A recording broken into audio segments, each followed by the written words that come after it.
So good afternoon. So I'm sure you're all familiar with the Forces of Valor brand when it was previously operated under the name Unimax. They've now been relaunched and owned by a company called Watersons out of Hong Kong.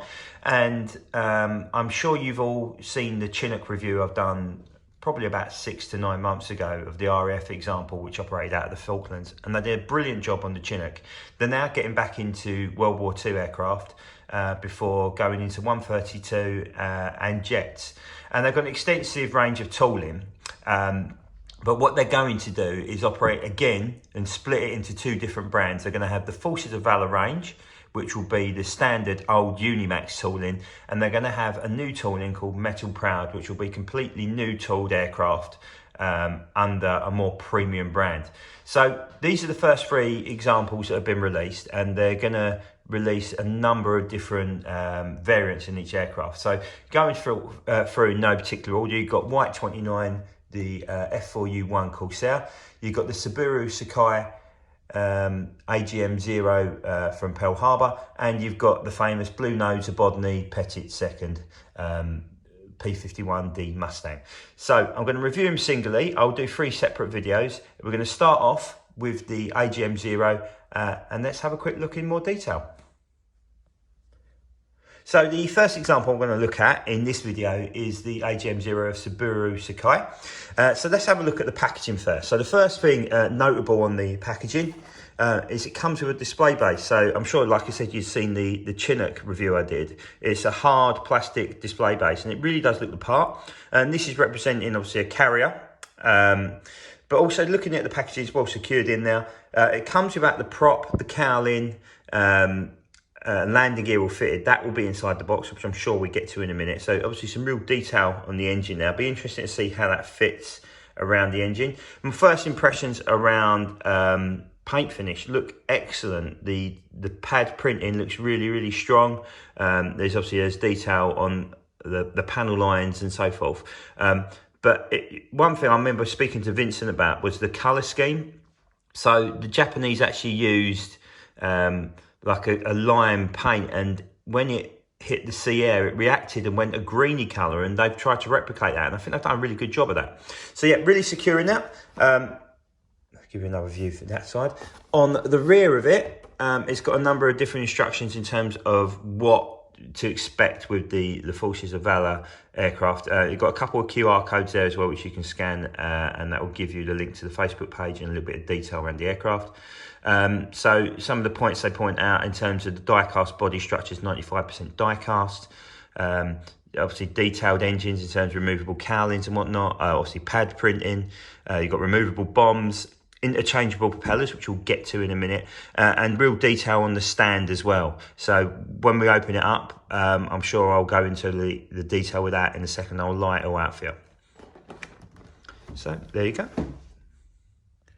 So I've opened up all the box and just talk you through the contents of the box. So first of all, it comes with a limited edition collector's card with the spec of the aircraft on the back, which is quite neat. I mean, the collector's card isn't for everybody, but it's a nice little bit if you are a real collectaholic. It also comes with a really detailed instruction manual.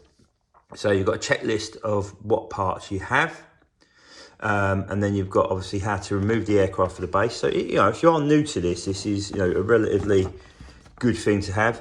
Then you've got how you can display it in what they call parking mode, so on its legs, how you display it in flying mode, obviously a little diorama of the base, and also how to adjust the stand, which is pretty cool. As you can see, there's all different bank angles of attack and whatnot. And then on the back, obviously you've got the website, which will take to the actual aircraft itself, and of course the Facebook page, which is well worth liking. And then what's really neat is that all the parts come in their own little separate box, which is like this, and there's 2 different parts to it. So you've got obviously the stand and the prop disc. I don't know if you can see that, which I'll assemble in a minute. And of course you've got all the landing gear and cowlings and stuff like that. The actual stand, you can take both of these plastic things off to obviously display it on the aircraft carrier mode as well, which is really cool. So now let's put it together. So I've got it out of the box and I've put it onto obviously what they call the gear mode or down mode, whatever you want to call it. So first impressions, well, everything fitted perfectly. The only issue I had was with the cowling, which is not the easiest thing to do. You've got to be very, very careful with it. But in terms of undercarriage fits fine. I've gone for bomb mode. Apologies for the state of my nails.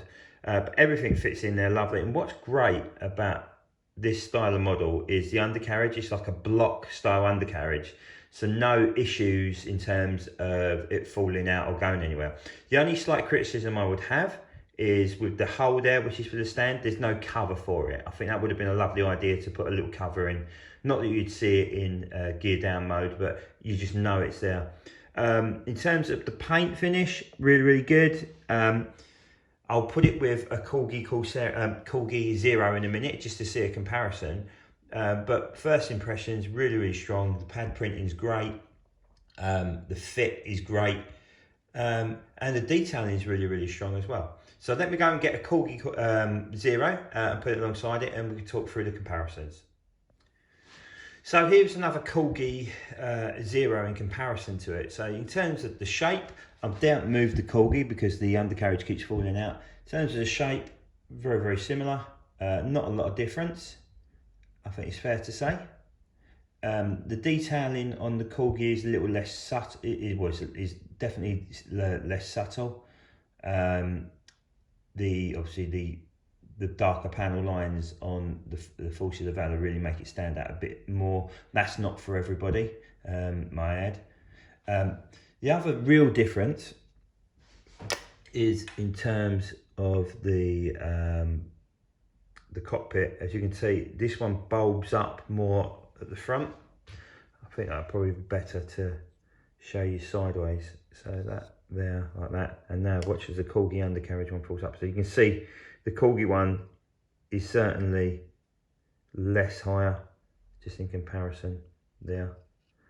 But that's the only real difference. I guess, you know, the canopy is the real point of difference, but the overall finish of the Forces of Valor is excellent. So underneath, the bomb is just falling out, but there are panels, the replacement panels, if you don't want to go for the bomb finish. I quite like it. It makes it look a little bit different. But the detailing is really, really, really quite good. So what I'm going to do now, I'm going to set this up in flight mode. I'll keep the undercarriage down, and we'll have a look at the different spinning disc as well. So here we are, put it in flight mode. One thing I would say is if you do put the propeller in, just be very careful when removing it. I used a pair of wrapped pliers just to pull it out, because the last thing you want to do is snap a blade off. So here's the stand. The stand comes with two small metal weights you can put in underneath just to keep it well where it should be, because it comes in four different pivots. So you've got obviously straight mode, which I will try and show you now. So straight, oh, as a bomb falls off. And you've got 36 degrees, 72 degrees, and you've got a further one, 108, which I'm not going to force because I don't want to damage it, just in case it's harder to do that. But again, first impression is really good. Really different style of displaying your aircraft, because let's be honest, a lot of people stands just sit in a very, very plain and autonomous way. But that adds something a little bit different to it as well. I'm very much a wheels down if I can sort of guy. I do prefer it that way, because then if it comes off the stand, you can just interchange aircraft and make your display look good. But overall, first impressions, I think this is great. I think they've done a really, really good effort on it. I know there's a number of other releases being released. I'll talk about the Mustangs and the Corsairs when I do that video separately. I love the fact it comes with a display stand. I love the fact it comes with a little collector's card as well. The actual stand, as you can see, has got a gap there for a sticker as well, which is a Japanese sticker, which I have managed to misplace somewhere, which is basically just the Japanese insignia to put on there as well, which I think is really, really cool. But yeah, there's been a lot of thought process into this. Would have liked to have seen a bit of information about the aircraft and the pilot itself in there, but that's not the be all and end all, because you read that once and then put it back. The box is solid, the display packaging is good. I think they're on to a bit of a winner here, Forces of Valor. They've done a great job in it, and of course they're only going to get better. And what's great about Forces of Valor is that they're very open to suggestions as well, and feedback, which I think is really, really cool. So there's a lot to come out over the following sort of 12 months. Obviously they've been impacted quite severely by COVID, but then everybody has. Yeah, I think really, really, really strong effort, and look forward to seeing more of their aircraft. So thanks for tuning in. I'll see if I can knock out the Corsair and Mustang video over the weekend. I'll speak to you soon. Take care.